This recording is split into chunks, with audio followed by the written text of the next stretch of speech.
काल दिनांक 18 मे रोजी खराडी पोलीस स्टेशनला BNS सेक्शन 168 प्रमाणे गुन्हा दाखल झालेला आहे. यामध्ये आम्हाला एक गुप्त माहिती मिळाली होती की खराडी एरियामध्ये एक व्यक्ती एअरफोर्सचा अधिकारी असल्याचे भासवून सर्वसामान्य लोकांची फसवणूक करत आहे.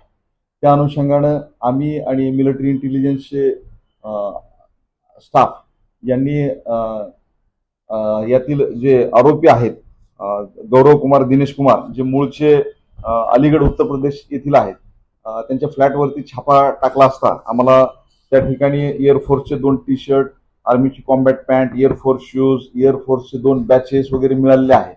त्याचबरोबर त्याच्या मोबाईलची पाहणी केली असता त्यामध्ये सुद्धा तो सोशल मीडियावरती एअरफोर्सचे पोशाख घालून मी एअरफोर्सचा अधिकारी असल्याचे भासवत आहे, हेही आढळून आलेलं आहे. या अनुषंगाने त्याला ताब्यात घेतलेला असून पुढील चौकशी आम्ही करत आहोत. परफेक्ट आला.